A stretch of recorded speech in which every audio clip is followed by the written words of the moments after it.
आणि अन्य काही लोक हे त्या चर्चेसाठी पुढारीच्या कार्यालयामध्ये गेलेले होते. त्यावेळी हा सगळा परिसंवाद झाल्यानंतर बाहेर आल्यावर तुषार दामगोडे आणि हनुमंत पवार जे काँग्रेस पक्षाचे प्रवक्ते आहेत आणि आजचे फिर्यादी आहेत त्यांच्यामध्ये बाचाबाची झाली आणि तिथं असलेल्या 4 ते 5 लोकांनी हनुमंत पवार यांना मारहाण केलेली आहे.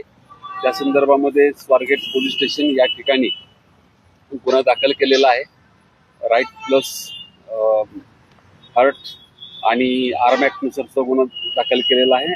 पोलिसांनी आरोपीला ताब्यात घेतलेला. जी पिस्टल समजतंय आरोपीला ताब्यात घेतल्यानंतर याबाबतचा उलगडा होईल आणि गुन्हा दाखल झाल्यानंतर आर्मॅट लागल्यानंतर जी सर्व कायदेशीर प्रक्रिया आहे ती पूर्ण केली आहे. तो तुषार दामगोडेचे सगळे मित्र आहेत. ते त्या ठिकाणी बाहेर थांबलेले होते आणि त्यांचे काय नाव आहे? ऋषिकेश परदेशी आहेत, त्यानंतर गौड म्हणून आहेत, नंतर गालफाडे म्हणून आहेत.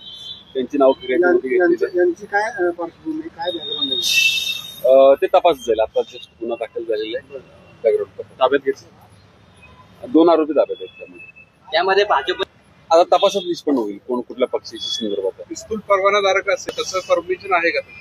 स्वसंरक्षणासाठी बाळगता येईल परंतु त्याचा गैरवापर करता येणार नाही. दिखावा करणं आहे का? म्हणजे कंपनीला लावून त्यानुसार केलेला गुन्हा दाखल होईल का सर?